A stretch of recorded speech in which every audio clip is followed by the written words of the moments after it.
estamos aqui de volta com o Filomena Legalmente Digital e o tema hoje é influência e resultado, onde criatividade e jurídico podem andar juntos. A gente vai falar sobre a importância desse personagem dentro do marketing digital, que é o influencer digital, onde conecta marcas, né? Conecta valor. Então, para conversar sobre isso, eu trouxe hoje a minha amiga e cliente Jéssica. Ela é dona da agência On Digital e ela vai trazer muitas novidades, muita coisa bacana sobre o papel da influência digital, né, no marketing digital, o papel, o resultado, a criatividade que isso pode ser trabalhado. Tudo bom, Jéssica? Fala um pouquinho sobre a agência On Digital. E aí, gente, tudo bem? Então, a Agência On, a gente já atua há mais de 10 anos e um dos nossos principais diferenciais é trabalhar dentro da estratégia o influenciador, né? Então, tem o influencer, tem o creator, a gente vai falar um pouquinho dessa diferença, mas como os resultados eles podem ser incríveis se você realmente conseguir fazer essa entrega e, claro, dentro desse processo ter um contrato em que você possa realmente validar o que foi alinhado com o cliente, porque muitas vezes acaba se perdendo e você não consegue, mensurar, né, o que foi realmente proposto para o cliente. Jéssica, como foi para você perceber que o jurídico não é só para apagar incêndio? Como é que foi utilizar o jurídico na questão estratégica da tua empresa? Realmente foi um divisor de águas, está sendo, na verdade, né, vai fazer daqui a pouquinho 1 ano, mas eu sempre quis falar, né, fale com o jurídico. E quando a gente faz isso, eu costumo dizer que tem você é grande, você é vista como grande, como você pode ser percebida como grande. Então, quando as pessoas elas viram os processos que nós temos e dentro desse ter um jurídico que após a gente apresentar uma proposta, a gente fala: "Vou te passar para o jurídico resolver com você", isso deu segurança para ele, entender que o que foi acordado com ele vai ser validado através de um contrato e que ele vai conseguir realmente acompanhar. Lá no finalzinho, como é você que faz o contrato, a gente coloca um anexo exatamente de forma descritiva do que ele realmente vai receber. E aí evita realmente ter que apagar o incêndio no final. Então a gente já trabalha de forma antecipada para já prever todas essas coisas. E o caso da Jéssica, da agência On Digital, assim, foi muito interessante, porque a gente conversa bastante, e eu falo assim: "Jéssica, como é que tu faz na questão do teu trabalho? Tu tem contrato e tal?" A gente conversando de forma informal, e ela assim: "Ah, Filomena, eu começo a trabalhar logo, aí depois é que eu mando o contrato, às vezes eu nem mando, vai só o orçamento mesmo e eu vou trabalhando." Aí se eu disse assim: "Jéssica, não, amiga, não vamos fazer isso não, vamos procurar organizar, estruturar essa tua empresa, vai te dar mais, assim, vai passar mais profissionalismo, vai poder delimitar a tua entrega, tu vai poder receber melhor, vai poder administrar melhor o tempo também, né, porque às vezes quando você não tem um contrato, o cara te contratou para fazer a estratégia da empresa, estratégia de marketing, mas aí ele começa a pedir outras coisas, né, e você acaba fazendo porque não tinha um contrato, não ficou delimitado, e acaba não recebendo por aquele a mais. E você ter um contrato onde delimita a entrega, que tudo além daquilo é extra, você tem a deliberação de cobrar ou não por aquele extra. Muda totalmente de figura, às vezes até inibe aquele teu cliente de ficar pedindo coisas que não estão ali no contexto, porque ele já foi esclarecido, já trouxe clareza para ele o que realmente ele contratou. Mas partindo do nosso tema sobre influência digital, aí eu gostaria muito da gente começar a conversar sobre o ROI, né, que é o retorno sobre o investimento. Faz um paralelo para a gente, Jéssica, sobre o ROI relacionado à contratação de influência para campanhas publicitárias e o ROI sob o aspecto das campanhas tradicionais. Qual é a diferenciação? Faz um paralelo aí para a galera. Pronto, gente. Contratar influenciador hoje, tem várias pesquisas que eu posso colocar para vocês, primeiro, quando você faz a contratação de um influencer, quando ele faz a divulgação da sua marca, ele te garante pelo menos 2 vezes mais segurança para um influenciador conseguir fazer a divulgação e essa pessoa que está recebendo a informação, ela tem 2 vezes mais chance de comprar o teu produto. Por quê? Porque ela se sente segura. A gente que segue influenciadores e quem realmente a gente pensa que é um amigo. Então, a indicação de um amigo, ela valida muito mais aquilo. Então, ele já garante 2 vezes mais a compra, o interesse, se for feito por um influenciador. E quando a gente fala sobre retorno sobre investimento, quando você faz uma divulgação, uma mídia com os influencers, ele te garante, no mínimo, 11 vezes mais o retorno sobre o teu investimento comparado a um marketing tradicional. Então, quando eu coloco dentro da estratégia que normalmente eu coloco, falar com influenciadores para divulgar a marca, a gente já coloca que se você fizer isso, vai te garantir um retorno, e principalmente quando a pessoa ela quer. Eu quero ganhar seguidores, eu vou comprar seguidores? Não, você vai fazer uma divulgação com o influenciador. Eu quero aumentar um alcance, eu vou comprar curtida? Não, você vai fechar com o influenciador, que ele vai aumentar a sua visibilidade. Então, o influenciar atualmente, ele é o resultado de muitas perguntas, de muitas solicitações que o cliente quer. Só que entra o que aí? O contrato. Muita gente fecha com o influenciador, mas ela também não faz o contrato. E aí não só a agência perde com isso, como você falou, a gente já teve muita dificuldade com isso, porque eu fazia e depois a pessoa ficava cobrando uma coisa que não estava no contrato e eu acabava fazendo. E do mesmo jeito é o influenciador. O cliente ele sempre vai pedir mais e o influencer sempre vai querer ofertar mais para poder ficar renovando o contrato. Só que aí fica dois pesos, duas medidas. Então, se não tiver um contrato, realmente as coisas desandam e acaba desgastando. Acho que essa é a palavra. Desgasta o relacionamento, tanto para o lado do cliente como para o lado do influenciador. A gente parte do pressuposto que a imagem do influencer é o grande ativo do trabalho dele. Então, o próprio influenciador ter uma assessoria jurídica para fazer um gerenciamento da imagem dele nas redes sociais é essencial para que a imagem dele não seja mal utilizada, né? Lembrando também que o contrato com o influenciador vai delimitar a forma como ele vai usar a marca, como ele vai propagar aquele produto, porque às vezes você contrata um influenciador e ele vai propagar de forma equivocada, ao invés de ajudar, pode prejudicar. Então, assim, hoje a jurisprudência ela atribui uma responsabilidade para o influencer quando ele fala de um produto, não é uma coisa simples. Então, é importante você ter um contrato ali para delimitar a entrega do influenciador, a forma como ele vai fazer e a responsabilidade dele relacionada a tudo que ele vai propagar ali nas redes sociais dele. Isso é importante para você trazer credibilidade para o influenciador e para a marca. Porque tanto quando o influenciador ele é cancelado, isso reflete na marca, como também a marca, quando utiliza de forma equivocada a imagem do influencer, isso reflete também no influencer. Então, ter um contrato vai abraçar toda essa necessidade de regulamentação da utilização desse serviço. Então, sobre isso, é muito importante realmente. Qual foi a diferença que faz de ter. Qual foi a diferença que isso fez para a confiança de clientes? Não. Qual foi a diferença que fez para a confiança de clientes e influencers quando você trabalha campanhas criativas, mas que hoje saem com contrato, não. Eu posso ver, né? Ó, Jéssica, você sempre trabalhou em campanhas criativas, mas hoje elas saem com contrato, né? Com o briefing todo certinho para o influencer ali trabalhar, com o checklist bem claro do jurídico, o que é que vai precisar e tal. Qual foi a diferença que fez para você, frente aos clientes, você ter toda essa organização, essa estruturação jurídica na hora de exercer sua atividade, de implementar a sua criatividade ali? A clareza de informação, quando a gente fecha com o cliente, ela é muito válida. Eu sempre falo, tem a expectativa e a realidade em tudo, principalmente na hora de executar um serviço. Sim. Então, quando eu faço esse alinhamento e eu transformo isso em contrato, em uma coisa tangível para o cliente, fica muito mais claro para ele. Então, quando eu faço isso, fica muito melhor. E aí as pessoas agora estão procurando para fazer isso. Então, recentemente eu tive uma amiga que ela estava participando de um projeto e ela precisava contratar duas influenciadoras. Então, eu fiz essa intermediação por ela, onde eu tive que falar, porque as pessoas elas não sabem o que elas querem, elas só sabem que querem mais visibilidade, elas só sabem que querem mais curtidas, mas aí elas não sabem como faz isso. E aí eu fui descrever um evento e eu fui dizer, olha, antes do evento você precisa de um stories por semana, você precisa receber um press kit, essa pessoa precisa marcar o arroba. Gente, quanto mais claro você conseguir passar isso dentro do contrato, melhor. Porque uma vez que você não coloque isso, a pessoa ela não vai se sentir obrigada a fazer. Ah, mas eu mandei um áudio dizendo para ela. Ah, e ela pagou, e aí? É. E ela não visualizou. Então, quando você delimita, então, você coloca pré-evento, durante o evento e o pós-evento. O que ela precisa fazer, quem ela precisa marcar, a que empresas ela está conectada, porque um evento normalmente tem muitos patrocinadores.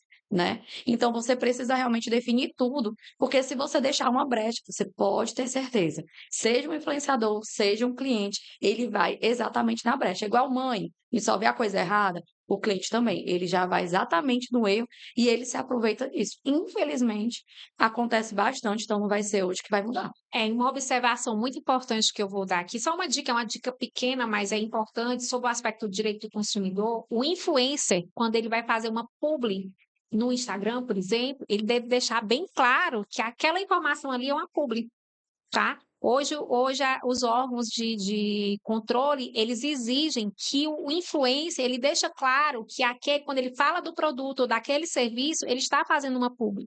Porque não falar isso não vai tirar a responsabilidade dele. Então, assim, é interessante você colocar sobre esse aspecto, deixar bem claro que aquele ali é um trabalho de publicidade. Você vê bastante hoje no Instagram quando uma atriz, né? Uma atriz, ela vai dizer, essa aqui é a minha publi, pague a publi. Porque tem que deixar claro que aquele vídeo, aquele stories, aquele reels é uma publi realmente, tá? Qual é a diferença para você? Isso sobre o aspecto de quem está querendo entrar agora no digital e não conhece os termos, qual é a diferença do papel da influencer digital e do creator? Creator. Deixa eu Vai de novo. qual? Creator? Creator. Tá. É, ó, Jéssica, agora é uma pergunta para quem está entrando nesse mundo digital, está querendo descobrir aí as várias atividades que existem no mundo digital. Eu mesmo, quando eu comecei, eu fiquei chocada de tanto termo que tinha diferente, tantas funções diferentes, né? Então, diz para a gente, diz para o pessoal de casa, qual é a diferença entre influencer digital e criar... Não consigo, Creator. Creator. Deixa eu anotar aqui, aí eu falo, Creator. Jéssica, olha para o povo de casa, principalmente para aquelas pessoas que estão iniciando nesse mundo digital, que não conhecem os termos ainda, quer começar a trabalhar com o direito, com a questão digital, quer ser um profissional da área, mas ainda não sabe a diferença entre influência digital e creator. Diz para a gente, explica um pouquinho qual é a diferença, qual é o papel de cada um, por exemplo, numa campanha publicitária do digital. Então, todos são influenciadores porque eles vão influenciar de alguma forma. Mas o influenciador, ele trabalha muito com o engajamento, né? Então, ele vai ali para o Reels e trabalha de forma mais assertiva essa parte. E o Creator, ele trabalha o brand, ele trabalha um storytelling, ele faz uma criação de conteúdo em que você pode ver uma coisa mais densa. Jéssica, se for numa parte mais prática, quando você vai fazer uma divulgação para o Reels, você pode chamar um influenciador, porque ele vai te gerar um engajamento maior, uma rapidez, vamos colocar assim, de retorno. Mas quando você quer uma campanha que vai viralizar, então você quer um conteúdo novo, conteúdo viral. Então isso é melhor que seja um creator. Então, se eu vou divulgar uma marca de um produto ou uma campanha que eu preciso que tenha um alcance legal, que gere um engajamento, eu chamo um influenciador. Mas se eu quero um conteúdo diferente, que a pessoa suba no telhado, faça um conteúdo diferente, você chama um creator. E um detalhe, gente, por favor, o creator, ele precisa criar. E essa criação, ela precisa ser dele, não sua. Os direitos Então, autorais aí, né? então, você está pagando não só pela pessoa, porque o influenciador você paga pela pessoa. E o creator você paga também pela ideia, Para a inovação da ideia, né? pela inovação da ideia. Então, você paga pela criatividade que ele vai ter de entregar um conteúdo diferenciado para você. Por isso que tem o engajamento do influenciador e o conteúdo viral do creator. Jéssica, vamos supor que a gente tem uma pessoa em casa que está começando a agência dela de marketing digital, está começando aí, não, vou me aventurar nesse ramo, e ela está precisando contratar, por exemplo, um influencer digital para uma campanha. Qual é o passo a passo que você pode dizer para ela? Primeiro, ela vai precisar identificar qual é o público que ela quer atingir. Para quem que eu quero comunicar? Porque uma coisa que a gente vê muito é que as empresas elas não sabem qual é o público dela. Então, não adianta contratar um creator, um influencer que tenha 1 milhão de seguidores se não for o público. Então, não vai chegar o conteúdo, você não vai conseguir atingir quem realmente você quer. Então, você identifica o seu público. Segundo, você diz o que é que você quer, qual é o objetivo. Não dá para ter 50 objetivos numa campanha. Eu quero aumentar a minha visibilidade, eu quero aumentar o meu alcance, eu quero aumentar as minhas vendas. Dá para fazer tudo isso junto? Não. Você precisa identificar um objetivo. Os outros são consequências, mas você precisa identificar um, porque normalmente as pessoas querem muito e acabam não tendo nada. Então, identificou o público, identificou o objetivo, aí sim a gente vai buscar as pessoas, vai identificar qual é a verba que você tem. Eu tenho até quanto para gastar? Com um, com dois, com 10. Hoje em dia as pessoas também fazem permuta, ou seja, faz a sua divulgação pela divulgação deles. Então, você recebe o produto em troca da sua divulgação. Isso funciona? Funciona. Mas quando você coloca um investimento, o retorno que essa pessoa vai te dar, ela é muito maior, porque ela realmente coloca mais ênfase, ela coloca mais isso. Mas se eu dissesse para vocês de uma forma bem específica, além disso tudo, o que é que você precisa buscar? É uma pessoa que entregue um conteúdo autêntico. Essa pessoa, ela vai entregar um conteúdo que realmente condiz com o que eu quero? Ela tem uma personalidade, uma essência que realmente condiz com a minha marca?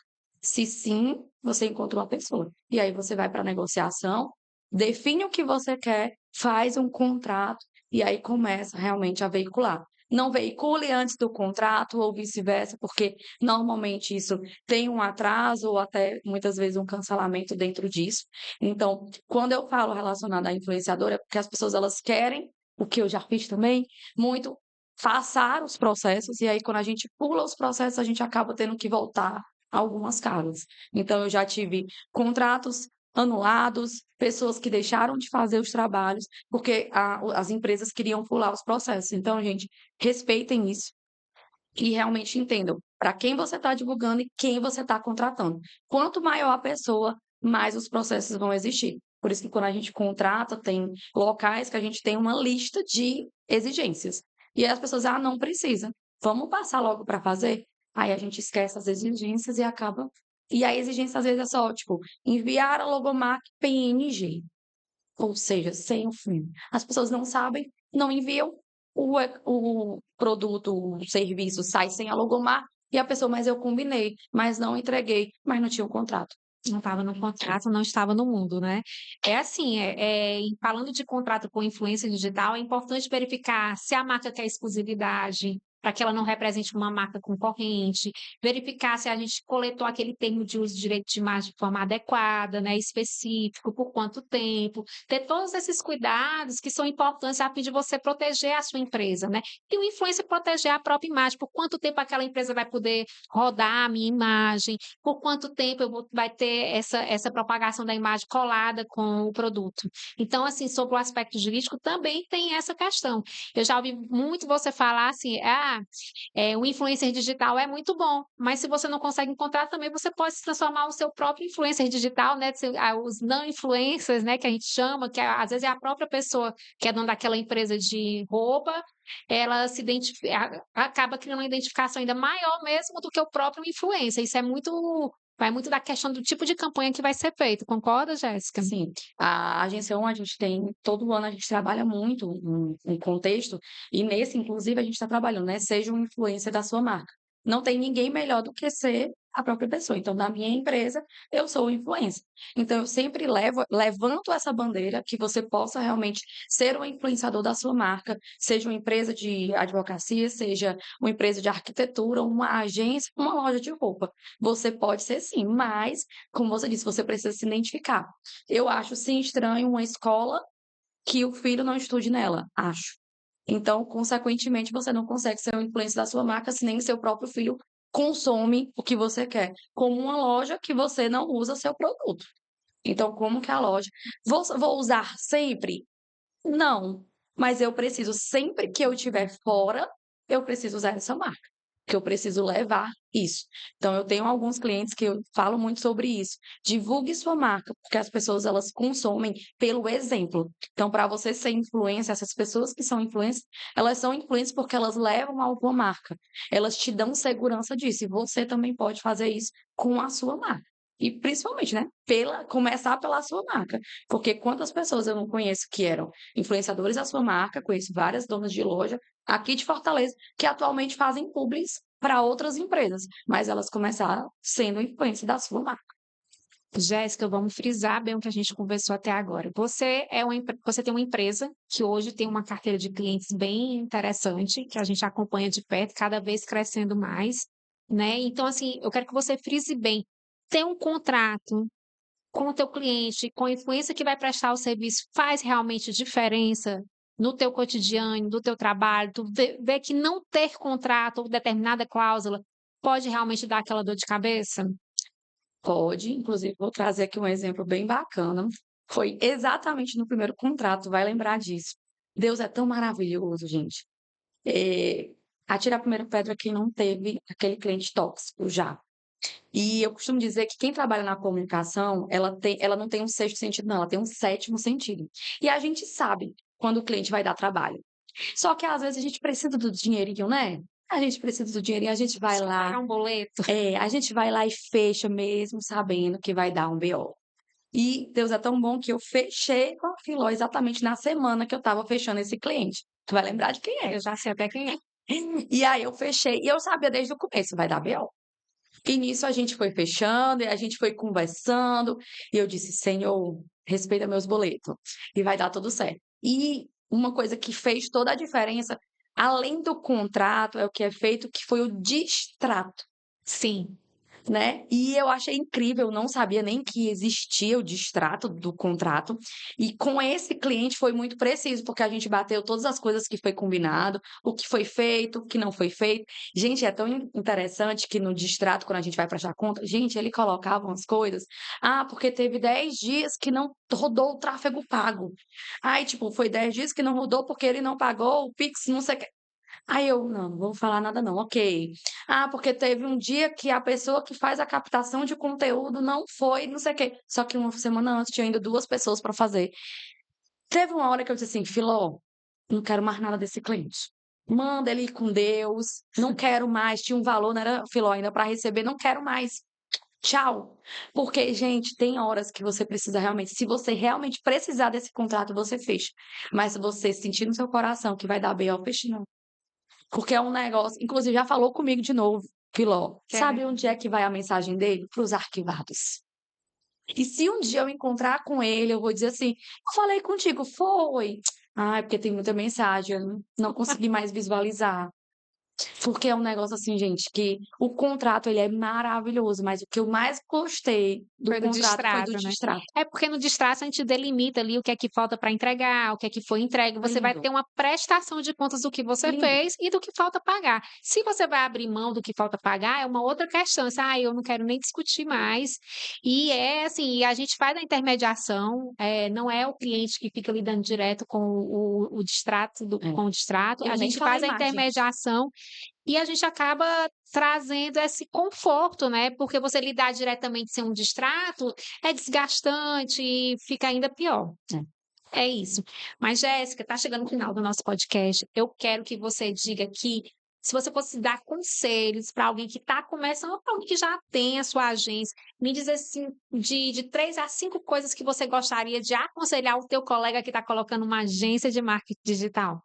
Eu vou colocar para quem é urgência, agência, profissional, né, liberal, videomaker, social media, o que você trabalhar, que seja nessa área da comunicação, que você vai lidar com a contratação de alguém. Gente, comece certo.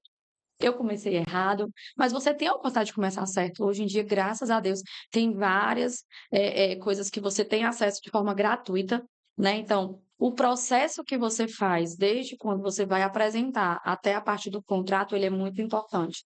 Então comece com um contrato, alinhe realmente o que você vai fazer para ele, para que ele não te peça para fazer muito mais, porque primeiro comece certo. Segundo, tenha um contrato. Terceiro, alinhe a expectativa. Alinhe o que vai ser a entrega. Porque se você não alinhar, ele vai te pedir mais. E você se sente meio que obrigado a entregar. Não sei que loucura é essa que a E gente tem. acaba comprometendo o trabalho com outros clientes, né, tem Exatamente. Você vai e detalhe, você vai querer entregar, se você quer escalar, você vai ter que reduzir a demanda, então você acaba ficando presa a X clientes, porque você não consegue pegar mais, tá. O quarto e não menos importante, gente, faça feedbacks semanais, entenda o que é que o cliente quer, porque não é porque eu fechei o contrato que eu não posso fazer um aditivo, não é isso, Lô? sim. Então eu preciso fazer um aditivo, porque ele está me pedindo mais, ele quer mais, né. Outra coisa importante, defina tempo, porque senão o cliente ele pode querer: "Ah, hoje eu não quero mais". Então, mínimo, eu particularmente digo, no mínimo 3 meses, e se você precisar sair, me avise com pelo menos 30 dias de antecedência, porque as pessoas elas precisam de tempo para se organizar, e a gente não é por menos. Então, do mesmo jeito que ele precisa de tempo para se organizar, para pagar, a gente também precisa. Então, essas 5 coisas, elas vão te fazer realmente ter uma tranquilidade e gerar segurança para você, para quem trabalha com você e também para quem está do outro lado. Seja o contratante, seja a pessoa que fica por trás do seu contratante, a pessoa que trabalha com ela, porque você vai entender todo o passo a passo.